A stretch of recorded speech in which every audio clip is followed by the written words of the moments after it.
Nako mga kababayan, ito tension po ito. Yung pulis nagmamakaawa at talagang maiyak-iyak yung pulis dito, nagka-tensyon. Panoorin po natin bakit nagmamakaawa yung pulis na talagang maiyak-iyak na. Talagang bugbugan po ito. Sir, pwede makiusap? Kawawa naman yung mga tao dito, namamahinga din ho, sir. Baka pwede... Sir, hindi nga kami matahimik sa mga bahay namin! Sila naman yung nabaha! Sila! Gusto ninyo matahimik kami, binabaha! Hindi makatulong ng maayos! Alam ng mga Pilipino dito! Alam nun na hindi natin kaaway ang mga pulis, tama? Tama! Ngayon, sir, nagsasalita kami kasi gusto lang namin marinig nyo ang aming mga hinaing. Alam namin, nakakampi namin kayo dito. Kung kami ay nagsasalita sa inyo, alam namin na trained kayo. Alam namin na trained kayo na maximum tolerance. So yan mga kababayan, bugbugan talaga nang hingi ng ng maawa kayo sa mga dito. Naaawa na kami sa mga taga Forbes Park. Nakakaawa sila. Bobo. Di ba kayo naawa sa amin? Naawa ba ang mga yan? Nung ninakaw ang pera namin, pera natin, kayo magkano binayad sa inyo? 'Di ba? Alam namin na na ginagawa niyo yung trabaho nyo, hayaan nyo yung mga taong bayan, mga anak ng bayan, anak ng Pilipinas, na magsigaw-sigaw diyan. Sasabihin nyo, nakakaaway mga taga Forbes Park, napupuyat na. 'Di ba, mga kababayan? Hindi namin kayo sinasaktan, tama? Tama! Tama! Hanggat nagsasalita lang kami kasi that's freedom of expression. Nakita nyo naman, nung sabi nyo, umatras kami para pantay, umatras kami. Hindi namin kayo inaaway. Alam mo kung anong ginagawa namin? Humihingi kami ng tulong sa inyo. Tama! Yan ay pakiusap. That's an appeal.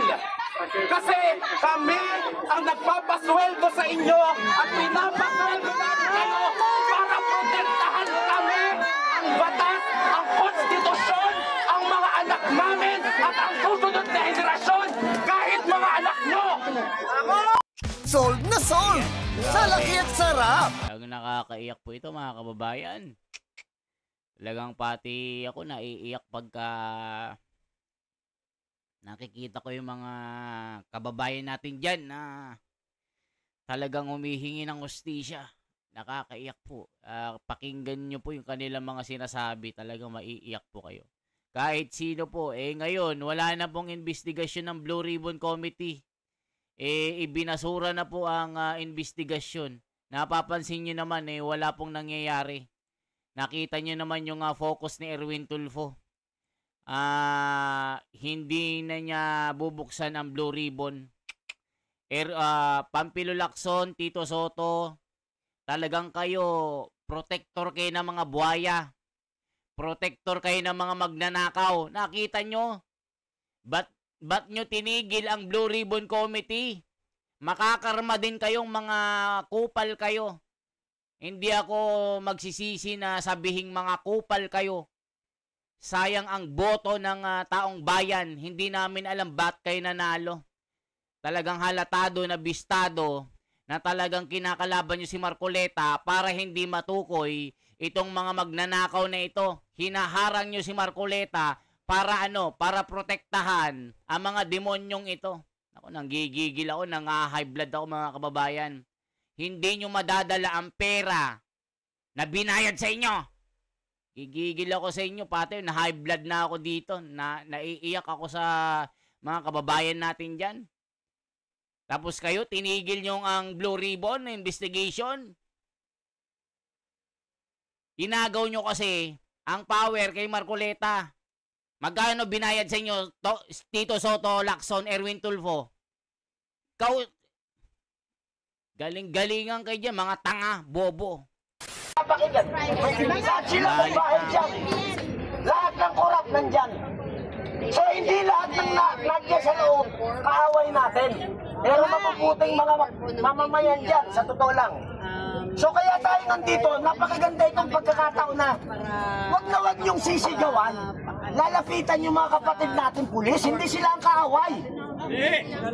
Ngayon, kung nakikita natin sila nagpoprotekta dahil may nagutos sa kanila. Tayo man lumagay sa kalagayan nila, ganun rin mangyayari. Poprotektahan nila, inutos eh. Kaya lang alam ko sa puso ko, sa tagal namin ng laban nila, General Romy Pugis, General Kita, maraming general. Sabihin ko sa inyo, Kapitan, ganito ha, ba't maputol muna kita saglit lang?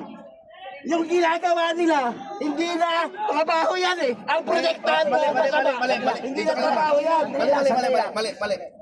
Sa trabaho ba yan? Talo kasi Sandali kayo lang. eh. Sandali lang, naiintindihan ko yung init ng damdamin mo. Sandali lang. Sandali lang. Bakit tayo sinusunod? Makinig kayo. Dapat kasi may unity kayo. Kayo Mamaya may nag-aaway. pagkakataon kayo magsalita para hindi tayo sabog. Sabog kayo kasi dyan. Mula yung init ninyo. Ilabas mo na. Sige, quiet. Tao yan eh. Malapit sa ngayon lang. Eh, dahil siguro sa Sasabihin galit nyo, at sama ng naintindihan loob. natin yung galit ng Talagang kapatid natin. mahalo-halo na Naintindihan. yung Dahil nararamdaman yung na galit nila, ng tao. sobra-sobra na talaga. Sa totoo lang, yung krimen, kahit hindi na natin imbestigahan eh, mga anak natin, alam na may problema sa bansa. Alam nga nung apo ko kung sino yung kurakot sa bansa eh. Tapos tayo, hindi natin alam. Alam natin lahat. Alam natin lahat. Attorney Trixie nandyan. Ngayon, ganito. Nandito tayo, hindi para makipag-away. Madali lang gumawa ng gulo eh. Kahit kailan. Madali lang gumawa ng gulo. Sir, hindi kami nakikipag-away, nagbe-vent out lang kami kasi galit ang mga sumagot. Di ba kayo hindi pwedeng sumagot? Di ba kagrupo tayo? Oo nga, bakit hindi pwedeng sumagot? Hayaan nyo na! Bakit hindi pwedeng sumagot? Away-away na. O sige, ako susunod. Ako susunod. Ganito. Sige, ako. Alam mo, sistema natin, kaya nagkakaano. Ako, kahit tayo na nag-aaway. Hindi kayo nakaintindihan eh. Sila din mag-aaway, hindi nagkakasundo. Tingnan nyo, kaya hindi tayo nananalo kahit tayo nag-aaway. Sabi ko, makakapagsalita kayo. Makakapagsalita kayo. Nagsasalita, pinigilan nyo nga kami. Hindi, after sa kanya dapat. Pwede kayo magsalita. O, magsalita tayo! O, ito na. Bibigyan namin kayo pagkakataon. Bibigyan natin pagkakataon para makapagsalita. Dapat dito mga kababayan, merong solid na foundation. May leader na sinusunod. Ba't mo kasi pipigilan? Pinipigilan mo kasi hayaan mo siya na magsalita. May kanya-kanyang opinion yan. Kung nasasabi niya yan dahil sa galit, kinokontra mo kasi. Kayo nagkakontrahan. Wala kayong solid na foundation. Dapat mag-usap-usap muna kayo. Kayo, nag-aaway-aaway kayo dyan. Kaya hindi na nanalo ang taong bayan eh. Walang unity. Kanya-kanyang expression. Kanya-kanyang damdamin. Dapat ginagamitan din niya ng sistema. Ginagamitan din niya ng damdamin na hindi nag-aaway. Hayaan mo siyang maglabas. Hayaan mo siyang magsisisigaw dyan. Huwag mong pipigilan. Ito kasi pinipigilan eh. Hayaan mo magsisigaw siya. Wala namang yan eh. Wala namang problema kung maglabas ang damdamin yan eh. Diba mga kababayan? Hayaan mo. Ito, pinipigilan yung isa. Kaya nagagalit yung nakaitim. Diba hayaan mo siya magsalita. Wala namang problema dyan kahit magsisisigaw dyan. Hayaan mo. Kaya nagkakatensyon. Kayo nag-aaway. Walang sistema na sinusunod. Ang gugulo nyo. Pati ako nabibisit sa inyo. Ang pakiusap ko sa ganito maniwala kayo sa akin. Napakadaling gumawa ng gulo. Hindi. Pero ayaw natin yon. May mga salita tayo na akala natin galit natin. Pero nakakasakit rin tayo ng damdamin eh. Yun ang iwasan natin. Ang kalaban Sila lang natin, nagdebate. pinapupulis na natin sa loob. O yan, sa'yo na. Magsalita kayo. Sige, sir. Sir, pwede makiusap. Ayan na. Kawawa naman ho yung mga tao dito, namamahinga din ho sir. Baka pwede Sir, hindi nga kami matahimik sa mga bahay namin. Sila naman yung nabaha. Sila, gusto ninyo matahimik, kami binabaha. Hindi makatulong ng maayos. Alam ng mga Pilipino dito. Alam nyo na hindi natin kaaway ang mga pulis, tama? Tama! Ngayon, sir, nagsasalita kami kasi gusto lang namin marinig nyo ang aming mga hinaing. Alam namin, nakakampi namin kayo dito. Kung kami ay nagsasalita sa inyo, alam namin na trained kayo. Alam namin na trained kayo na maximum tolerance hanggat hindi namin kayo sinasaktan. Tama? Tama? Tama. Hanggat nagsasalita lang kami. Kasi that's freedom of expression. Nakita nyo naman, nung sabi nyo, umatras kami para pantay, umatras kami. Hindi namin kayo inaaway. Alam mo kung anong ginagawa namin? Humihingi kami ng tulong sa inyo. Tama! Yan ay pakiusap. That's an appeal. Kasi kami ang nagpapasweldo sa inyo at pinapasweldo namin kayo para protektahan kami, ang batas, ang konstitusyon, ang mga anak namin at ang susunod na henerasyon, kahit mga anak nyo. Ngayon, hindi pwedeng hindi kayo masasaktan kasi train kayong masaktan, damdamin lang ang masasaktan sa inyo. At alam nyo kung bakit nasasaktan kayo? Kasi alam nyo totoo ang sinasabi namin. Hindi namin kayo pipisikalin. Kasi alam namin nakakampi namin kayo. Kami ay nagmamakaawa. At hindi nyo kami pwedeng sabihin na hindi kami pwedeng mag-vent out ng mga galit at frustrations namin. Ito na lang ang meron kami. Hindi pa kami pwedeng maglabas ng sama ng loob. Alam nyo mga kababayan, tama. Kung sino man yung pumigil sa kanya, mali ka eh. Hayaan mo siyang magsisisigaw dyan. Yan na lang yung natitira na sandata ng mga Pilipino. Paano ilabas yung tunay na damdamin? Paano magalit? Huwag mong pipigilan yan. Pinipigilan mo eh. Ikaw, meron ka namang oras para magsalita. Di magsisisigaw ka din. Hayaan mo siya magsigaw-sigaw siya. Tama yung sinasabi niya. Diba mga kababayan, huwag kayong mag-aaway-aaway dyan. Kayo-kayo lang dyan eh. Kami nandito nakamasid. Tumutulong po kami para ipakalat itong information na ito. Pero sana magkaroon kayo ng solid na samahan. Solid na pagkakaibigan. Solid na sistema. Unity. Ito kasi ang problema mga kababayan. Kaya hindi nagtatagumpay ang mga Pilipino sa mga ganitong usapin. Wala po silang matibay na pundasyon ng samahan. Sana mag-usap-usap muna kayo bago kayo bumuo ng rally na ganyan. Gayahin nyo po ang sistema ng Iglesia ni Cristo. Mula sa pinakamaliit hanggang sa pinakamalaki. Hanggang sa bahay. Pag may mga rally,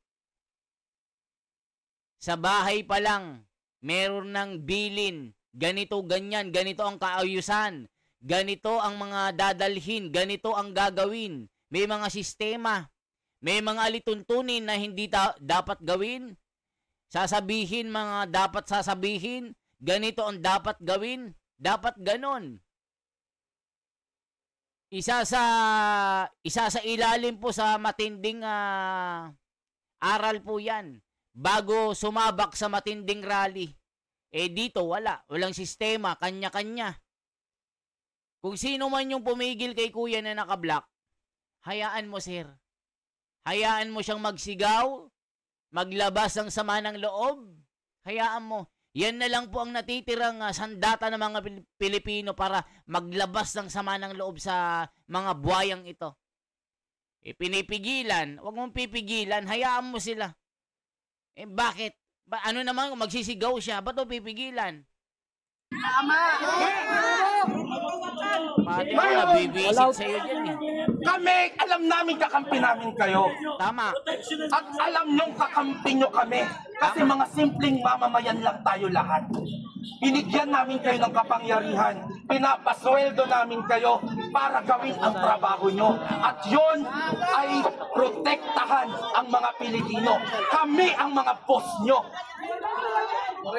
Alam nyo, sumasaludo kami sa inyo kapag tama ang ginagawa nyo. During the time of PRRD, lagi kami nagpapasalamat sa inyo. Willing kami na taasan yung mga sweldo nyo. Kasi alam namin na ginagawa nyo ang tama at kung ano ang para sa bayan. Tama. Ngayon naniningil kami. Naniningil kami sa mga sweldong dinoble namin. Tama! Asan kayo? Ngayon, sir, hindi kami mga bobo, hindi kami mga tanga. Nasasaktan namin ang mga kakampi nating pulis. Huwag nyo kaming maliitin. Hindi nyo ba nakita na nung pinaatras nila kami, umatras kami? Yun ba ang nangaaway? Diba sabi ko, basta pantay lang Pantay na, okay na. Nagkaroon ba ng gulo? Ang mga tao ngayon ay frustrated. Tama. Maliban sa mas malala ang krimen sa mga kalsada, kung makaligtas kami sa saksak, di kami makakaligtas sa sakit. Hospital. Kasi magkaka-leptospirosis kami. Kasi araw-araw, maliban sa hindi kami ligtas sa mga kriminal, hindi pa kami ligtas sa baha. At hindi kayo ligtas sa ospital.